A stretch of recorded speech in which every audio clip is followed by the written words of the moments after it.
Buon pomeriggio e benvenuti a questo secondo incontro del ciclo dedicato ai giovani dall'Associazione Culturale Studium Fideli. Parliamo di giovani, ma di giovani connessi al mondo digitale, ai social media, a tutti quegli strumenti che ormai attraverso internet hanno creato una seconda identità virtuale per tutti i ragazzi e anche per noi stessi. Lo facciamo con Don Ettore Malnati, che è presidente dello Studium Fidei, con Alessandro Tudor, avvocato, consigliere nazionale dell'Unione Avvocati Amministrativisti, e con Giovanni Grandi, professore ordinario di filosofia morale all'Università degli Studi di Trieste. Il titolo di oggi è Il linguaggio dei giovani e dell'intelligenza artificiale, un titolo che nasce da un percorso iniziato ormai 3 anni fa assieme a Monsignor Malnati, nel quale abbiamo posto l'attenzione a cosa stava succedendo nel mondo dei social media, in particolare collegato ai giovani, ovvero alle regole spesso inesistenti e a tutte quelle ormai seconde vite che venivano create in maniera virtuale su internet. Bisogna dire ad esempio che in questo mondo privo di norme l'Australia forse ha anticipato un po' tutti e a dicembre ha deliberato una norma che stabilisce che non si può accedere alle piattaforme social se non dopo aver compiuto i 16 anni. L'onere della prova però di questa presenza spetta adesso a Facebook, a TikTok piuttosto che le altre piattaforme, con delle sanzioni che possono superare anche i 50 milioni di dollari australiani. Quindi il tema sta diventando sempre più di attualità. Ma cominciamo con Monsignor Malnati, primo perché ha un'esperienza pluridecennale con i giovani, ma in maniera reale e non virtuale all'interno dell'oratorio di Nostra Signora di Sion. Cosa è cambiato nel linguaggio dei giovani in questi ultimi anni, lei che li vede ormai quotidianamente? Il linguaggio dei giovani non è soltanto il parlato, ma c'è un linguaggio di gestualità, c'è un linguaggio anche ovviamente di relazioni attraverso la dimensione dei social, ma anche c'è un relazionarsi che spesso vediamo anche sui giornali. Quindi bisogna anzitutto, San Tommaso diceva, bisogna sempre molto distinguere. Ecco, io guardo il bicchiere metà pieno nei confronti del linguaggio e anche nei confronti dell'intelligenza artificiale. Il mezzo pieno indica che c'è anche il mezzo vuoto. Allora, il mondo giovanile va distinto in una gioventù pensosa, ecco, che si prepara al proprio futuro con la scuola oppure con il lavoro, ma c'è anche una, dico gioventù viziosa, ma una gioventù che si lascia trascinare spesso dalla violenza o da una relazionalità del più forte. Ecco, quindi qui è necessario renderci conto che prima della sanzione, che mi va anche bene, c'è l'educazione. Dobbiamo educare il linguaggio giovanile in una realtà di relazionalità che porta al dialogo e non alla sopraffazione del più forte o di colui che vuole fare il gestore del clan o del gruppo.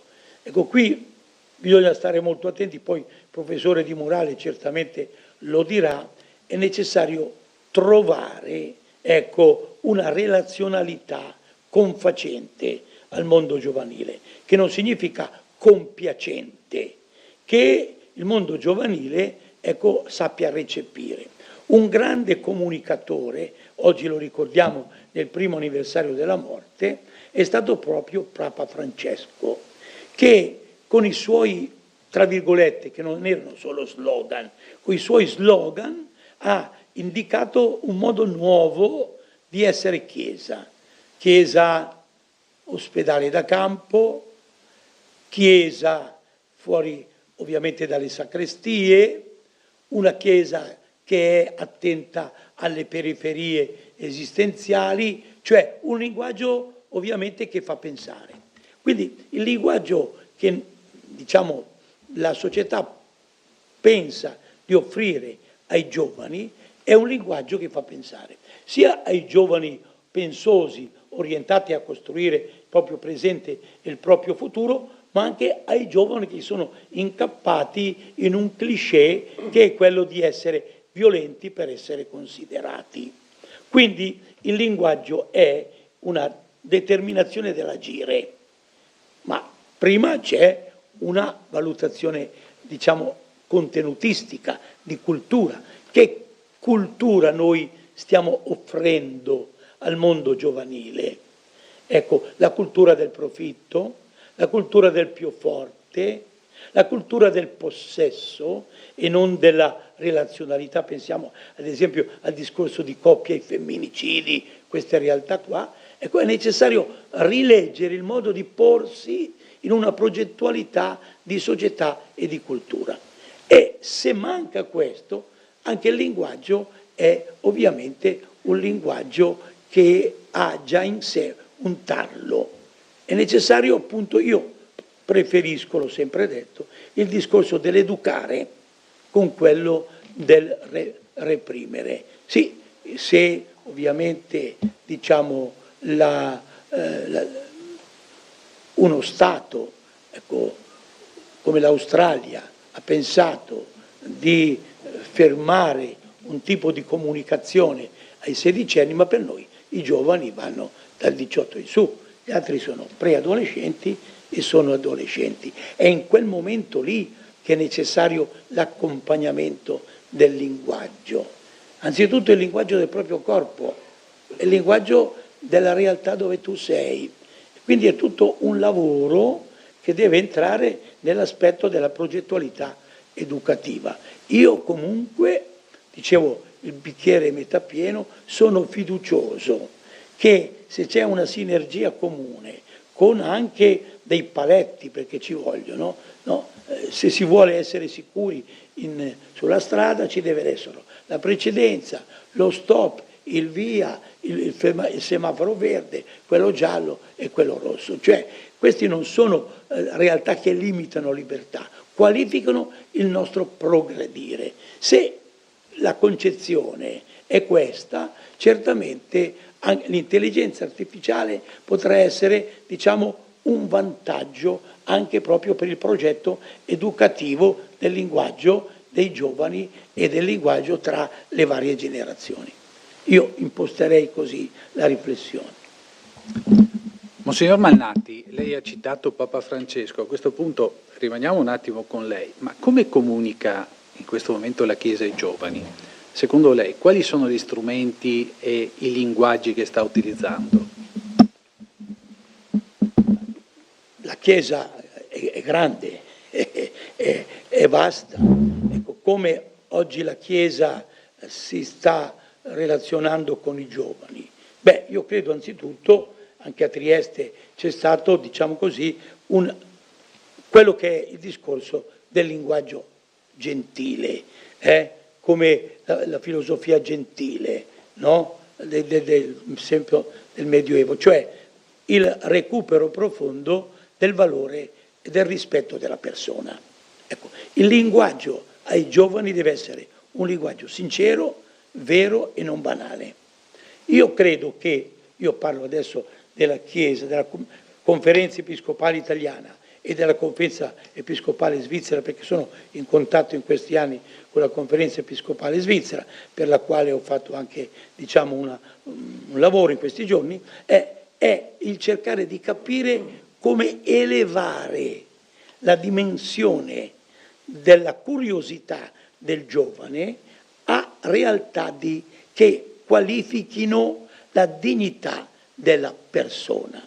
Per me il criterio fondamentale che la Chiesa sta realizzando è quello della Gaudium Spes, Concilio Vaticano II, che è questo, quindi un'antropologia completa che tiene conto dell'aspetto della realtà fisica, dell'aspetto della realtà spirituale e della realtà soprannaturale, ma anche della relazionalità con l'umano, quell'umano che è il discorso che diceva Paolo VI nella Populorum Progressio delle realtà diverse del mondo, la realtà dell'opulenza e la realtà della sofferenza. Se non entriamo in questa relazionalità, come sta facendo Papa Leone in questi giorni in Africa, ecco, il messaggio non è l'accarezzare i giovani, ma è indicare ai giovani che loro costituiscono un punto importante per un rinnovare le relazionalità dell'umano. È un impegno troppo importante per le spalle dei giovani, certo, ma se c'è una dimensione, diciamo così, rispettosa della intergenerazionalità, questo è veramente il luogo fondamentale. Senza un coinvolgimento dei giovani nella vita sociale, nella vita religiosa, nella ricerca, ecco, nel lavoro, noi ci troviamo di fronte a un qualche cosa che è veramente un qualche cosa che ci porta in una dimensione di non realtà delle cose. Senza i giovani diventa difficile pensare al futuro. Però il giovanilismo non serve. Ai giovani va affrontata la realtà nella verità, nella consapevolezza dei loro limiti, ma anche sottolineando le loro prospettive, ma anche le qualità che i giovani hanno, no? E quindi diventano il lievito di una società nuova, dove non è questo che deve passare per i giovani come, adesso penso, non tacciatemi di politica, come un ministro degli esteri sta dicendo da anni: se vuoi la pace prepara la guerra. Quello non ha capito niente. Se vuoi la pace prepara le coscienze, incita al dialogo, fai comprendere le realtà positive, fai conoscere le realtà negative, ma non costruire sulla conflittualità armata, parabellum. Questo già lo dicevano i romani, ma poi negli anni 68 in poi questo discorso è stato un discorso bocciato, perché ecco i frutti. Andando avanti nel subconscio con se tu vuoi la pace prepara la guerra, l'abbiamo qua, la guerra a pezzi, che ci fa a pezzi, tutti noi. Allora un discorso è: dobbiamo passare dalla forza, dalla contrapposizione, al dialogo e alla dimensione pensata. Se manca questo, prospettive saranno poche, a mio avviso. Quindi è necessario entrare in una logica profonda, quella che ha sempre detto la dottrina della Chiesa: con la guerra tutto è perduto, ma anche la dimensione sociale, non solo, diciamo, l'aspetto della morte degli innocenti, quindi dei civili, della distruzione dei luoghi di lavoro, degli ospedali, delle scuole e delle case, ma è distrutto, diciamo, la potenzialità della persona umana. Basta, perché c'è quella troppo. C'è tanta buona volontà e tanti contenuti, però ci sono anche dei grossi problemi. C'è uno studio che è stato fatto in Austria recentemente dal titolo Chatbot come compagni di vita quotidiana, in cui è emerso che il 75% dei giovani tra gli 11 e i 17 anni certo interroga i chatbot per i compiti di scuola, per trovare informazioni, ma soprattutto li utilizza per dialogare, per trovare addirittura un rapporto che supera quello con la persona, perché è ritenuto più semplice dialogare con un chatbot rispetto che con una persona umana.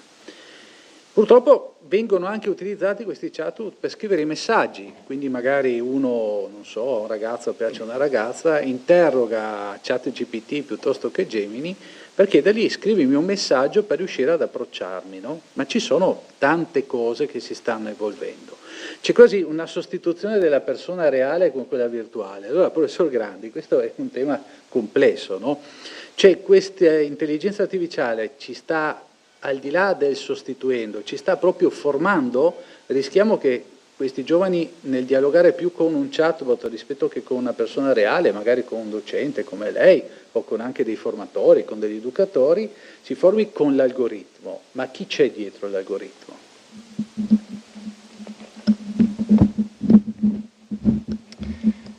C'è una parola che avete già sentito ricorrere molto nell'intervento di Monsignor Malnati, ed è la parola pensiero, no? Richiamo all'essere pensosi, al pensare. E questo è qualcosa di estremamente importante dal punto di vista anche dello sviluppo del nostro linguaggio e anche della capacità proprio di interagire con gli altri attraverso il dialogo. Allora, la cosa che osserviamo maggiormente, vi porto naturalmente quello che è l'esperienza che abbiamo degli anni di formazione universitaria, soprattutto in questo tempo, che cosa sta cambiando attraverso il ricorso all'intelligenza artificiale. Sicuramente le generazioni utilizzano questo strumento in maniera molto diversa. Una generazione, forse che quella che mi appartiene, quella a cui appartengo, utilizza questi strumenti cercando appena di capire che cosa rappresentino. Per i giovani sono un ambiente assolutamente nativo e dove si è già immersi. Sono ambienti di ricerca, ambienti in cui si prova a capire che informazioni possiamo trovare, quindi in questo senso l'intelligenza artificiale diventa un'interlocutrice che facilita le ricerche. Ovviamente tutto questo però ha anche una serie di effetti collaterali che per noi sono molto importanti dal punto di vista della formazione. Il primo è che i modelli di intelligenza artificiale sono chiamati modelli linguistici proprio perché si basano su una capacità di linguaggio molto molto avanzata. Per capirci, un'intelligenza artificiale scrive un messaggio con un livello che è paragonabile ai nostri dottorati di ricerca. Questo effetto, che non riguarda i contenuti ma la forma del parlare, riesce a modificare il modo in cui le persone si rapportano all'intelligenza artificiale, che noi potremmo descrivere in questo modo, come una forma di sudditanza. Cioè succede che, a prescindere dal contenuto e dalla qualità del contenuto, do molta retta all'intelligenza artificiale proprio perché scrive bene.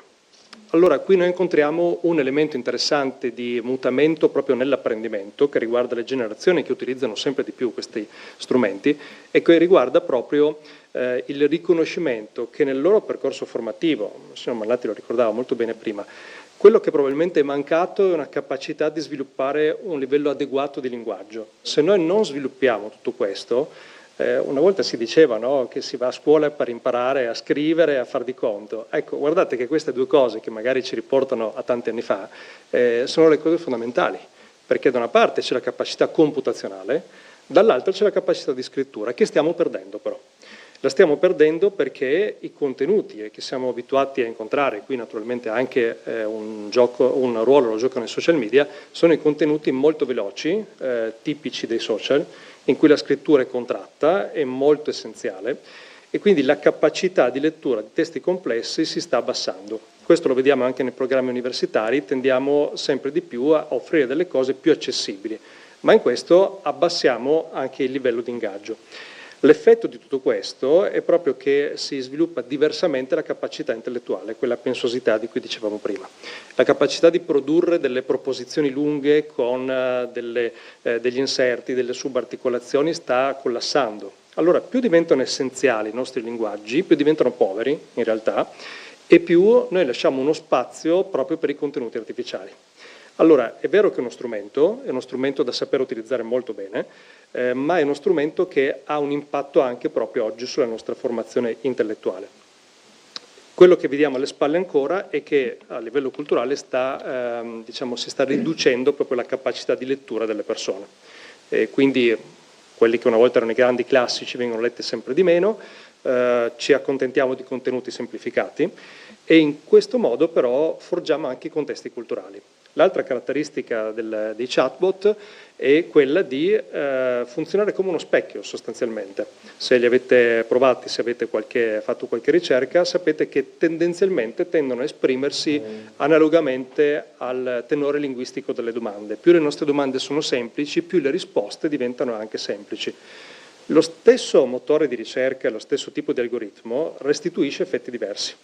Se utilizzo un linguaggio specialistico, mi restituirà un linguaggio specialistico perché riconosce questo linguaggio e va ad attingere dati ad alcune banche dati che sono di quel livello. Se invece immagina che l'interlocutore che sta facendo delle domande abbia minori informazioni, un livello culturale non a livello universitario, adegua anche le risposte. Ovviamente più noi ci adeguiamo in questo senso, più perdiamo anche contenuto. Allora, sono dinamiche da conoscere proprio perché capiamo che questi strumenti hanno dei pregi, ma dipende da come noi ci collochiamo nei loro confronti, perché sono proprio uno specchio in qualche modo. Sicuramente, ecco, diceva anche prima Don Mallatti, recupero tante cose dal suo intervento, in tutte le relazioni non si tratta mai di essere compiacenti. Ecco, per certi versi l'intelligenza artificiale lo è. cioè ci compiace nel senso che ci restituisce delle informazioni che in qualche modo corrispondono a quelle che potrebbero essere le nostre aspettative. Non sempre si tratta di contenuti reali, alle volte diciamo che ci sono delle allucinazioni, ci sono dei contenuti che vengono creati apposta perché sono più adeguati alle aspettative di chi sta facendo la domanda. Quindi questi sono una serie di rischi. D'altra parte però c'è un altro aspetto che sempre sul linguaggio credo sia molto importante da ricordare. Lo strumento, come dicevo, funziona molto bene se sappiamo fare le domande corrette. Allora la cosa che stiamo un po' sviluppando anche a livello universitario è un po' questa, capire che dobbiamo investire sulle capacità letterarie proprie, non soltanto di chi studia lettere e filosofia, ma di chiunque sviluppi ricerca con questi motori. Perché ormai la programmazione si fa attraverso il linguaggio naturale, quindi attraverso la capacità di chiedere con precisione ad una macchina quali sono i nostri obiettivi e quello che vorremmo ottenere. Più siamo capaci di scrivere quelli che sono i cosiddetti prompt, cioè le istruzioni di ricerca a una macchina, più anche i risultati diventeranno interessanti. Naturalmente noi dobbiamo essere capaci anche di verificarli e di ripercorrere quei processi comprendendo se le informazioni sono corrette. Però questo significa che la proiezione che stiamo facendo è che in futuro serviranno molte più competenze letterarie rispetto a quante ne servano oggi e faranno molta più strada le persone che avranno ricevuto questo tipo di formazione. Nella Silicon Valley oggi si stanno sviluppando tantissimi nuovi laboratori che sono appunto d'incontro con testi classici, testi della letteratura antica, testi filosofici, proprio perché allenano e ci allenano a sviluppare pensiero e in questo senso anche a essere molto più precisi dal punto di vista linguistico. Quindi rinforzare la capacità di linguaggio, il nostro vocabolario, andare oltre quelli che sono i termini di uso corrente e ritornare a utilizzare alle volte un linguaggio, dico sofisticato non nel senso di esclusivo, ma nel senso di un linguaggio preciso, che riesce a indicare con una certa cura le sfumature, le parole, anche, dicevamo prima, anche dal punto di vista delle interazioni personali. Paradossalmente sviluppare queste capacità ci aiuta anche nel dialogo interpersonale. Riuscire a descrivere con più precisione quello che sentiamo anche sul lato affettivo e non utilizzare soltanto un set molto limitato di descrittori dei nostri stati d'animo diventa importante anche nelle relazioni. Quindi ecco, vedete come tutte le strumentazioni in qualche modo, anche l'intelligenza artificiale da questo punto di vista ha sempre questa doppia faccia, un bicchiere mezzo vuoto, mezzo pieno. Sono molto d'accordo con Monsignor Marnatti, guardiamo sempre gli aspetti che sono di rinforzo alla nostra umanità, conoscendo anche un po' i rischi. Però ecco, in questo senso forse il warning più alto che stiamo un po' sviluppando anche a livello universitario dice questo: non trascuriamo nell'epoca in cui aumentano le cosiddette STEM, le discipline scientifiche, l'importanza invece delle discipline letterarie, proprio perché assisteremo a una fusione sempre più forte di queste capacità e noi ci auguriamo che in questo senso diano anche molto rinforzo. L'ultima pennellata naturalmente, ecco, dietro c'era però un'altra domanda: perché cerchiamo un conforto soprattutto in questi strumenti che sono automatizzati e non più nelle persone? Ecco, qui credo che noi tocchiamo un punto molto importante per tutte le persone che affrontano anche contesti educativi, che è la gestione del tempo. Sicuramente uno strumento artificiale è disponibile nel momento in cui lo desideriamo, nel momento in cui ci fa più comodo, anche di sera tardi, in qualunque occasione. Incontrare una persona significa organizzarsi, sentirsi, darsi un appuntamento. Allora questo aspetto diventa una provocazione per il mondo adulto e la domanda è se il mondo adulto oggi, il nostro mondo, ha del tempo da dedicare alle persone che lo chiedono, se ha del tempo da trascorrere e da riservare anche al di là di un appuntamento codificato, ma proprio per questi incontri e questo ascolto. Ecco, probabilmente una parte della risposta al perché vengono utilizzati questi strumenti sta anche in una carenza di tempo, in ritmi di vita sempre più ricchi e alle volte anche molto, molto frettolosi, a cui siamo spesso costretti, non riusciamo magari alle volte a gestirci diversamente, ma dobbiamo sapere che questo sta togliendo quel tempo degli incontri intergenerazionali, che è un tempo molto prezioso proprio per la formazione. Grazie professor Grandi. Tutto sembra semplice e logico, no? Però in realtà è anche molto complesso. C'è un chatbot che risponde, delle immagini che vengono camuffate e modificate, messaggi che magari non sono scritti da chi li invia ma scritti da chatbot. Cioè in questo mondo irreale, che diventa un po' una duplicazione della nostra esistenza, ci sono delle responsabilità. Avvocato Tudor, è così semplice dire faccio scrivere una lettera al chatbot, magari il chatbot sbaglia, oppure su un sito pubblica un post in cui ci possono essere dei principi di diffamazione anche. Chi è responsabile di tutto ciò? Beh, certamente l'intelligenza artificiale non lo è, nel senso che l'intelligenza artificiale viene interrogata, l'intelligenza artificiale dà delle risposte, però se manca il pensiero e manca il linguaggio siamo ai limiti della imputabilità. Secondo la storia giuridica, che però è ancora attuale, chi non ha pensiero non è imputabile. Un principio questo che oggigiorno è messo anche in crisi, no? Perché si dice, come tu hai ucciso, sei pazzo, non sei imputabile e non rispondi?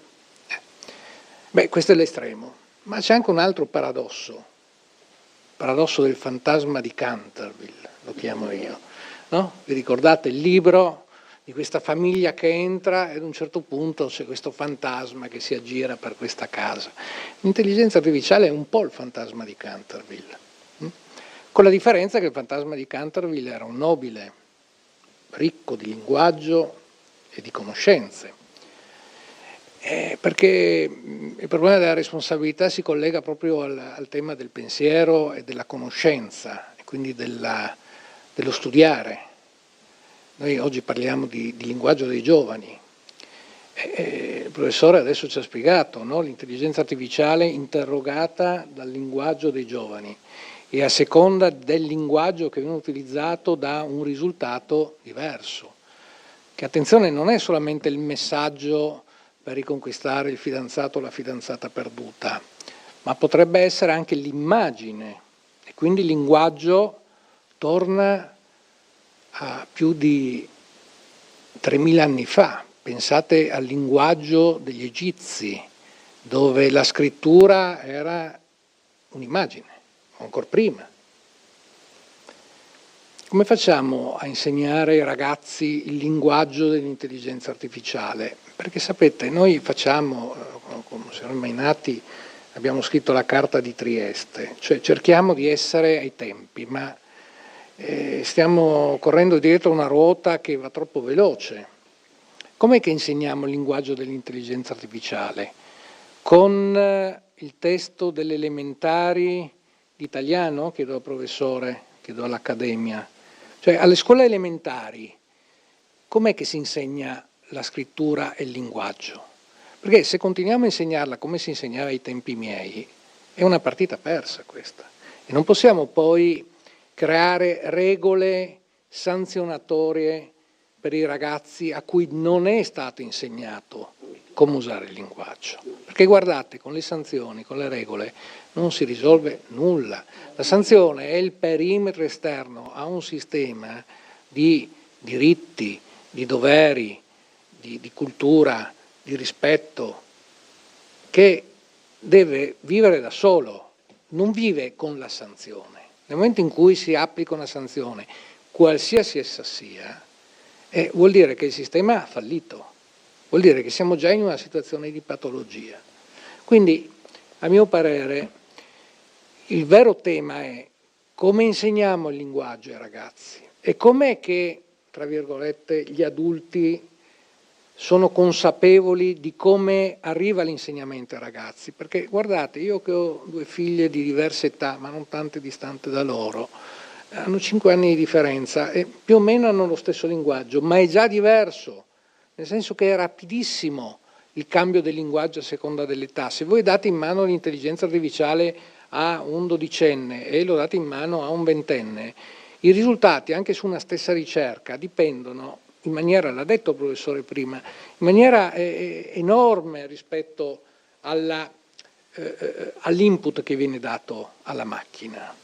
Allora noi dobbiamo cercare di costruire un percorso educativo, neanche un percorso educativo, perché poi lì è un altro tema l'educazione, un percorso di insegnamento che per ogni età ha la sua coerenza in termini anche di capibilità rispetto a chi riceve l'insegnamento, ma non solo insegnare l'alfabeto, insegnare l'alfabeto digitale. Cioè dobbiamo dire ai ragazzi ad un certo punto che se loro mettono dentro la storia di Cappuccetto Rosso nell'intelligenza artificiale, i risultati potrebbero essere diversi a seconda del linguaggio che si usa. Perché io, con i miei giovani praticanti, quando vengono in studio e devono fare una ricerca, io oggi non devo più spiegargli il diritto, devo appena spiegargli che parole devono inserire nel programma di intelligenza artificiale, perché se faccio la ricerca, che ho, ahimè, 30 anni di avvocatura, viene fuori un risultato. Ma a seconda dei programmi può essere un risultato forse accettabile. Segnalo che altri, anche nel nostro campo, no? Ci sono stati degli avvocati che, presi dall'entusiasmo, hanno interrogato ChatGPT per fare una citazione, una causa, gli ha dato tutto il testo, l'hanno ricopiato, l'hanno mandato al giudice, il giudice l'ha guardato, non stava né in cielo né in terra, per cui li hanno condannati al pagamento di maggiori spese legali per responsabilità aggravata. Questo per dire cosa? Che è importante il linguaggio che si usa per interrogare la macchina. E questo linguaggio per i giovani deve essere insegnato, ma deve essere insegnato non con le tecniche di 40 anni fa, ma con le tecniche di oggi, e qui ovviamente la formazione, in fondo l'università, no? Perché noi non possiamo pensare che, cioè noi dovremmo, diciamo, pensare che sarebbe accettabile che tutti interrogassero l'intelligenza artificiale con un livello proprio del grado di istruzione che stanno seguendo. Ma abbiamo un esame in questo senso alle elementari? No, non abbiamo un esame. Facciamo ancora fare i temi il lunedì mattina, cosa vorrei fare da grande. Allora proviamo a fare il tema dicendo, guarda, dimmi cosa vuoi fare da grande, poi chiedi all'intelligenza artificiale come ci arrivi lì e vediamo cosa viene fuori. Questo bisognerebbe fare, perché se no stiamo continuando a insegnare ai ragazzi come andare in bicicletta. Il problema è che oggi la bicicletta non la usa nessuno, tutti hanno già la macchina a 8 anni. C'è la bicicletta aiutata. E se no c'è la bicicletta elettrica che però è sempre di intelligenza artificiale si nutre. Grazie. Abbiamo parlato di linguaggio, molto spesso però il linguaggio è violento e sfocia anche in una violenza verbale che assieme a video e a fotografie sui social ha un impatto particolarmente forte. Quindi cosa si dovrebbe fare a suo avviso, professor Grandi? Come si potrebbe cambiare? L'avvocato Tudor ha detto che bisogna cambiare il modo di insegnare, però per chi è già arrivato a un'età, che possono essere i 14, 16, 17 anni, basta guardare sulle varie piattaforme e si vedono dei video che poi noi troviamo nelle strade tutti i giorni. C'è questa duplicazione di una realtà che è sempre più presente sul digitale.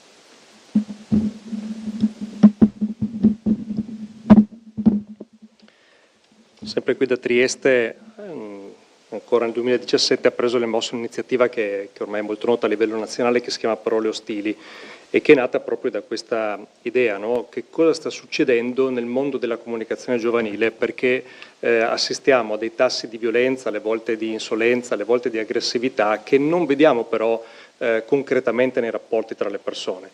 E ci si è chiesti quanto il virtuale stia diventando reale. Ecco, effettivamente dopo un po' di anni di lavoro, il manifesto che è stato scritto qui a Trieste, ormai tradotto tra l'altro in più di una trentina di lingue, quindi ha avuto un successo veramente notevole.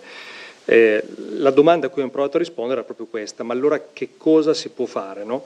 Beh, un primo passaggio è sempre quello della consapevolezza. Quando diciamo oggi che virtuale è reale, riconosciamo che mentre, come dicevo prima, per generazioni che hanno iniziato a conoscere gli strumenti digitali, il virtuale è un mondo che si accende e si spegne un po' quando abbiamo del tempo. Per le generazioni ultime è un mondo sempre acceso, sono ambienti virtuali.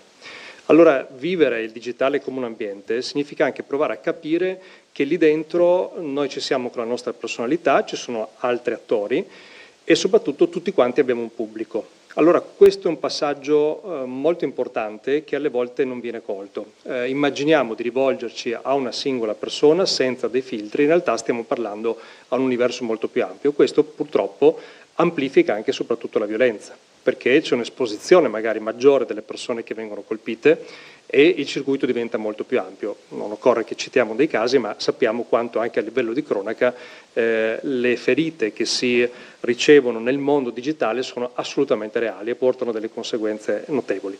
Allora, il punto di attenzione è proprio questo, riuscire a capire che dentro questi universi dovremmo riuscire ad adottare gli stessi accorgimenti che abbiamo quando incontriamo di persona un altro essere umano, un amico, un'amica, uno sconosciuto, uno sconosciuta. Sicuramente alcune cose che vengono scritte sui social media non verrebbero dette se si fosse a tu per tu.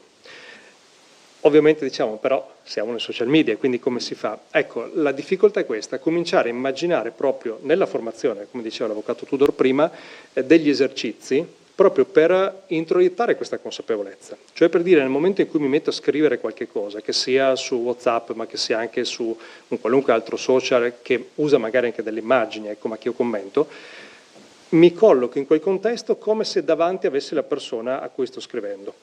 E questo è un lavoro di immaginazione proprio, di cui c'è molto bisogno, perché se invece noi togliamo questo lavoro di immaginazione, ci sembra di lanciare delle parole quasi nel vuoto e non percepiamo invece l'importanza che hanno nella vita di altre persone. Originariamente gli stessi social sono nati per sviluppare quella che veniva considerata la conversazione.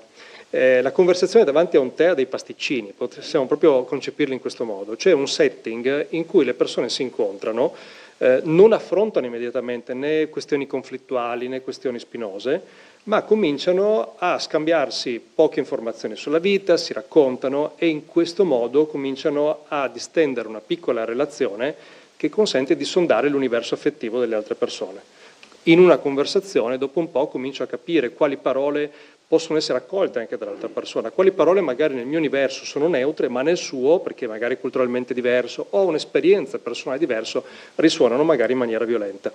Ecco, questo spazio della conversazione è lo spazio che ai noi è collassato molto presto. Dimenticandoci questo, gli scambi che abbiamo visto soprattutto sui social diventano spesso molto polemici, diventano subito discussioni quasi dialettiche, che hanno la loro ragion d'essere naturalmente in un contesto adeguato.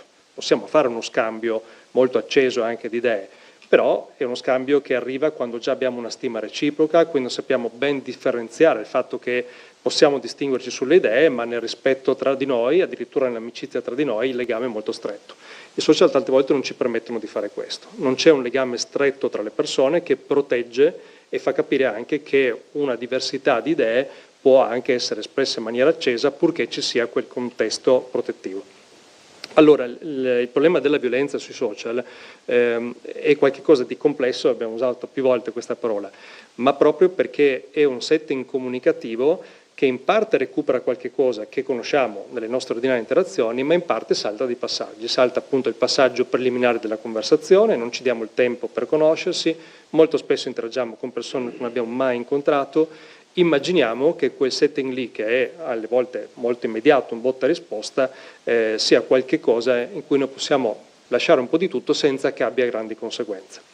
Allora, di nuovo, il lavoro che è stato fatto con Parole Ostili, ma anche con la carta evidentemente, è quello di aiutare soprattutto a prendere coscienza. Quindi il lavoro di consapevolezza è il lavoro preliminare. Perché come diceva l'avvocato, andare subito verso un orizzonte sanzionatorio non ci aiuta molto. Certo che possiamo prevederlo, ma quando raggiungiamo i limiti esterni del perimetro. All'interno abbiamo bisogno di dinamiche educative. Di dinamiche riparative molto spesso, dinamiche che ci aiutino anche a recuperare rapidamente anche i casi in cui qualche cosa è scappato dal punto di vista del linguaggio, ma ha bisogno di essere recuperato subito e ha bisogno di mediatori, di mediatrici, di persone che in mezzo aiutino anche a riportare i toni, una conversazione su un livello che sia di scambio rispettoso. Ancora una volta tutto questo richiede però presenza di un mondo adulto che tante volte appunto non c'è sui social, questo succede, oppure che c'è in maniera addirittura tossica, diciamo oggi, perché ovviamente non è una questione solo di generazioni, ma anche di postura personale, di capacità anche interiore di gestire tutte queste dinamiche. Quindi sì, la violenza rimane un grande problema, naturalmente non solo dei social, la violenza, lo sappiamo, abita le nostre relazioni, però il primo lavoro da fare è prendere coscienza di come funzionano questi strumenti, quali elementi del rapporto interpersonale saltano per loro struttura quali elementi dobbiamo provare a recuperare e quindi ancora una volta con quali linguaggi possiamo approcciarci e di che cosa parlare sui social. Ecco, riuscire anche a dire non di tutto possiamo discutere lì, in quel contesto sarebbe importante. Quindi diversificare gli ambienti in cui, e i contesti in cui approfondiamo delle idee, le scambiamo, in cui viviamo anche dei contrasti, dei conflitti, quindi diversificare gli ambienti di vita. Ecco, questo è un messaggio che dobbiamo provare a restituire. Perché? Perché i social non possono diventare l'unico ambiente di vita. Sono un ambiente molto interessante, molto aperto, bello per incontrare tante altre persone, però non è un ambiente per fare qualsiasi cosa. Anche queste sono cose che dobbiamo imparare a trasmettere e, come si diceva prima, si possono trasmettere fin da quando si è piccoli, proprio attraverso un accompagnamento in questi ambienti. Ecco, la parola accompagnamento credo sia molto importante. Perché se noi riusciamo a stare accanto alle persone che si formano, riusciamo anche a far fare loro alcuni passi, a vedere un po' anche dove si sbaglia e magari a riflettere insieme. L'ultima battuta anche di questo passaggio, recuperiamo oltre al fantasma di Kant anche qualcosa di molto più antico. Se noi andiamo a prenderci gli ultimi passaggi di Aristotele dell'Etica nicomachea, troviamo qualche cosa di molto interessante. Ci dice: ma perché noi falliamo molto spesso nell'educazione e dobbiamo ricorrere soltanto alle sanzioni? E lui, dopo tutto questo lavoro immenso sull'etica, dice proprio perché non abbiamo il tempo, perché l'educazione riuscirebbe bene, dice Aristotele, se ciascuno di noi avesse accanto a sé qualcuno come il maestro di ginnastica, lui dice di pugilato perché era un po' l'esempio dell'epoca, no? Che non applica un'educazione standard, non fa un rapporto uno-molti nell'educare, ma un rapporto uno a uno per cui riesce a cogliere in ciascuno quali sono le caratteristiche che hanno bisogno di essere rinforzate, quelle che hanno bisogno di essere invece educate a contenersi. Dice: via via che noi pensiamo di educare in un rapporto sempre più diffuso, più uno a molti, via via noi perdiamo capacità e quindi aumenterà per forza il carico che sposteremo sull'orizzonte sanzionatorio. Ecco, allora, altro warning che ci arriva dall'antichità, attenzione a non immaginare che l'intelligenza artificiale spalanchi dei percorsi per fare educazione di massa, perché se immaginiamo questo tipo di espressione, immaginiamo qualche cosa che fin dall'antichità sappiamo che non funziona. L'educazione è qualcosa di estremamente personalizzato, tailor-made, direbbero un po', sartoriale, direbbero un po' gli anglosassoni. E allora, di nuovo, rispetto alla violenza, l'accompagnamento è sicuramente l'elemento cruciale che dobbiamo reintrodurre anche nei processi educativi. Serve del tempo però, no? Per riuscire a recuperare, no? E avvocato, adesso nessuno vuole sanzionare, no? Abbiamo capito, certo, però noi viviamo una realtà in cui basta aprire delle piattaforme e si vedono risse, nel senso c'è l'obiettivo di andare a fare la rissa la sera per metterlo sui social. Su questo le piattaforme dovrebbero avere delle responsabilità, perché ci dovrebbe essere sicuramente un filtro, no? Perché in un periodo in cui cambia l'approccio formativo, si riesce a cambiare il linguaggio da utilizzare con i giovani, ci sono però delle criticità che vanno affrontate. Secondo lei, una battuta, cosa andrebbe fatto? Ma intanto bisognerebbe evitare di fare la rissa, no? Questo sarebbe la prima cosa, perché guardate, ci sono due aspetti sotto questo profilo.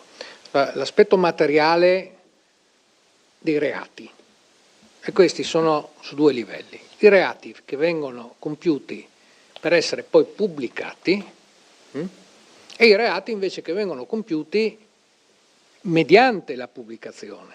Quindi se io sul social offendo qualcuno, insulto qualcuno, minaccio qualcuno, questo è un reato che poi verrà sanzionato. E attenzione, perché oltre insomma alla gravità delle sanzioni, perché poi no, c'è questo luogo comune per cui ma intanto in Italia non si va in galera, no, in Italia si va anche in galera, comunque anche se non si va in galera comunque un processo penale si fa, non è che non si fanno i processi. Quindi se io insulto o minaccio qualcuno sui social, verrò prima o poi sanzionato con tutto quello che poi sono gli effetti della sanzione. E questo è un primo tema. Se io compio un reato, quindi mi azzuffo in qualche piazza triestina il sabato sera e poi pubblico quello che ho fatto su un social, il problema è che ho fatto un reato fuori, quindi perde sotto questo profilo di rilevanza il fatto che io lo vada a pubblicare E certamente però se ho malmenato qualcuno ci sarà un reato perché ho malmenato qualcuno. Il tema che il dottor Bulgarelli pone è ulteriore, ma i social dovrebbero in qualche maniera filtrare questi fatti qui. E qui si apre un tema immenso, che è il tema della libertà. È il tema della libertà. Perché innanzitutto il signor Mainati poi ci dirà qualcosa, spero, su questo. Ha già fatto cenno prima. Ma quando la BBC mi pubblica, no, un video dove c'è lo sterminio di 20 persone per qualsiasi strage, lasciamo il colore, i luoghi, qualsiasi. Quel video lì, che effetto ha rispetto al video dei ragazzini che si menano in piazza Goldoni il sabato sera? Cosa è da censurare? Affidiamo la censura a un algoritmo? Come il signor Mainati ci siamo e ci continuiamo a battere sulla riserva d'umanità, punto basilare della Carta di Trieste. No? C'è questo algoritmo che dovrebbe eliminare le immagini violente. Chi è che lo decide? Quali immagini violente? Che cos'è un'immagine violenta?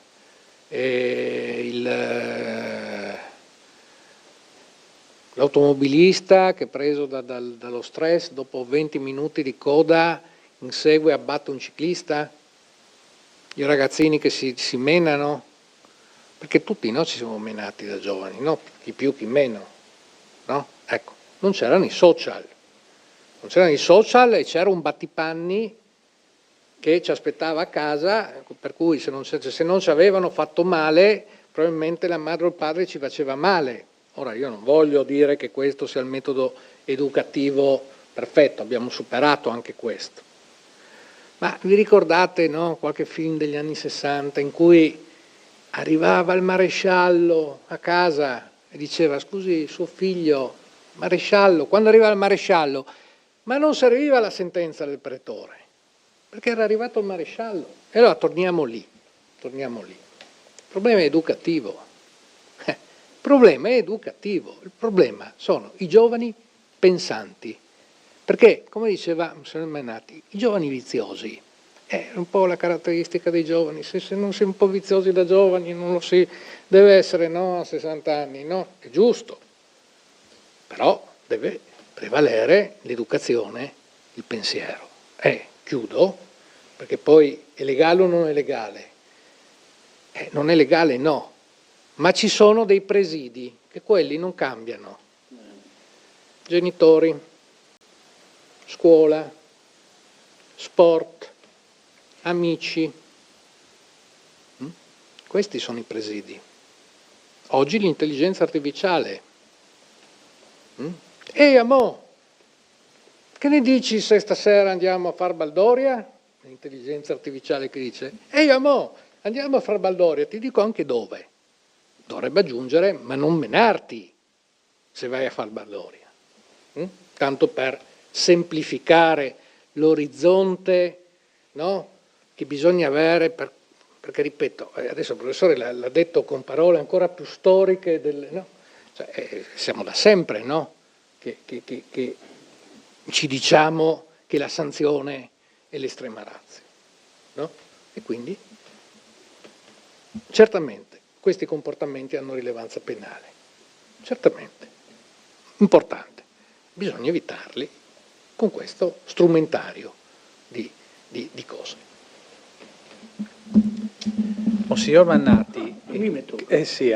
questi presidi, quindi la famiglia, l'amicizia, lei ogni giorno si confronta con i giovani, e come sono cambiati? Come sono cambiati in questi anni? Dunque,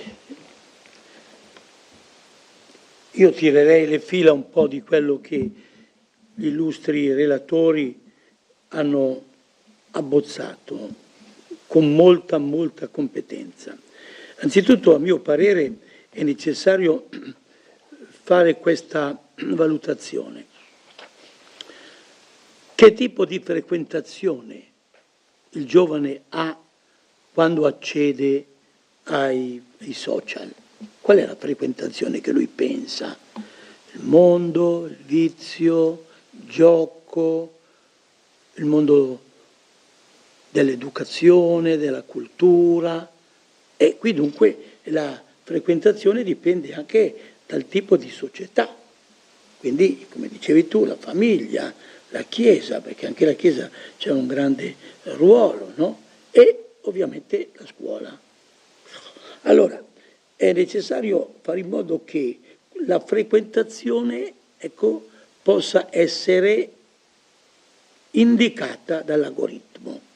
Noi nella carta abbiamo sottolineato questo aspetto. Uno deve prendersi delle responsabilità e le responsabilità che devono prendersi è lo Stato. Lo Stato deve prendersi delle responsabilità nei confronti di questa realtà nuova che comunque è molto presente proprio nel progetto di crescita. Allora, è necessario trovare che cosa? Un punto di riferimento. E il punto di riferimento è etico.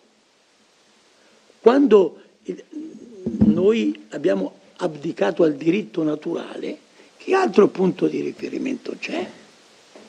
Quindi la società è malata ab inizio, però può essere curata. È necessario allora che la dimensione della legislazione positiva ritorni oppure progetti un punto base. E il punto base è la dignità della persona. La persona, piccola, grande, adulta, anziana, ha ovviamente dei doveri e dei diritti. Chi è garante dei doveri, dei diritti della società e della persona? Lo Stato. È quello che in una dimensione democratica è necessario stabilire anzitutto quali sono i criteri sui quali io presento un tipo di comportamento, dove tutti quelli che sono gli attori dell'educare e del formare si attengono a questo, al di là del discorso ideologico e confessionale, cioè ritornare fondamentalmente a quello che è il diritto naturale, che ovviamente secondo certi criteri, e il professor Grandi può sottolinearlo, purtroppo viene diciamo messo da parte. Ma un punto riferimento etico ci deve essere. Allora possiamo modificarlo, possiamo cercare, quando a un certo punto, scusate ma non voglio fare politica, sottolineo i fatti, quando un presidente di una grande nazione entra e vuole sovvertire un ordine più o meno legittimo, ma che lui non ha il dovere, il diritto di fare, e ovviamente tutto questo diventa quasi lecito, vede il Venezuela, perché si comincia di là, poi si va nell'Iran, quindi noi praticamente abbiamo abdicato ad ogni norma di quello che è il diritto internazionale. Allora, se non c'è un punto di riferimento, come io costruisco l'algoritmo? Che etica do io all'algoritmo? Quindi siamo in una realtà, direbbe Dante, selvaggia, molto selvaggia ed aspra e forte. E allora è necessario ripensare, rileggere in modo pensoso questo, diciamo, strumento importante che è l'intelligenza artificiale, che può essere molto utile per una nuova umanità, ma è necessario trovare anzitutto il fondamento etico. Se manca il fondamento etico, su cosa costruisco? Su una confessionalità che diventa qualche volta eccessiva? Oppure un discorso anarchico? Ci vuole un punto di riferimento. Allora è necessario che stia fuori l'aspetto confessionale, che stia fuori l'aspetto ideologico, ma entri la dimensione dell'umano. E allora la frequentazione, e io ti do la possibilità di scegliere una frequentazione però etica. Poi tu, come giustamente dici, no, libero arbitrio. Allora tu vai, ovviamente, sapendo che vai contro un tipo di dimensione civile. Però io ti do quelle che sono le norme, non ti obbligo, ma io come algoritmo devo dirti questo, come dicevi tu, sì, puoi fare la festa ma non la rissa. E se manca questo discorso, è quello che noi abbiamo auspicato nella carta, che quella volta appunto anche la Santa Sede ha sottolineato l'importanza, almeno questo, una legge positiva che tiene conto del diritto naturale. Se manca il diritto naturale, se manca un punto di riferimento su che cosa io costruisco, questo è buono, questo è bene e questo è male, è il grande problema della coscienza, che il Concilio ci ha sottolineato della Gaudium et Spes, la coscienza retta. Allora nella coscienza retta, anche se non è legata a un percorso convenzionale, a un percorso ideologico, la coscienza retta mi dà il criterio della serenità che io sto costruendo, osservando la dignità della persona. E questo manca, più che la sanzione, scusa, io preferisco confessare che andare là a fare, diciamo i j'accuse, no?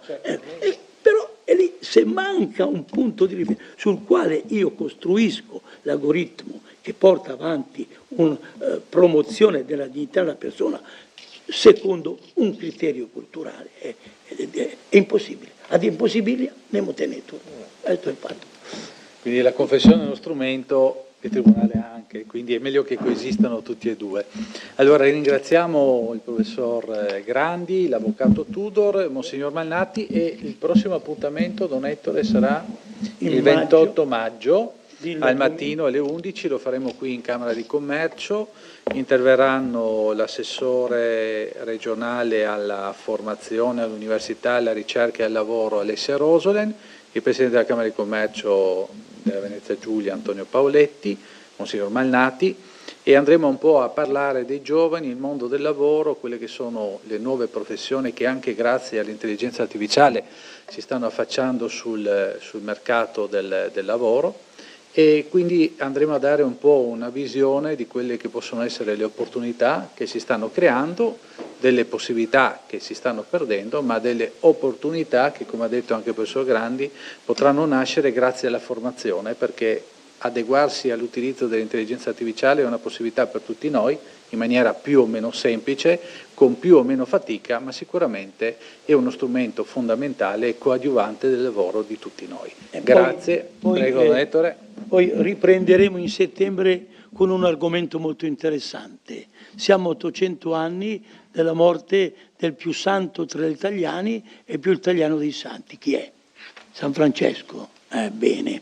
Allora noi pensavamo, ecco, con la Camera di Commercio, attraverso la lettura un po' del lavoro, ecco, come partire da San Francesco a Papa Francesco, nella dimensione profonda del rispetto della realtà creata e del rispetto dell'uomo che, come dice il Concilio, perfeziona col suo lavoro la stessa creazione. Se siamo vivi, no, fermo i corni, le corna, Linguaggio faremo anche questo discorso qua. Bene, un applauso ai relatori.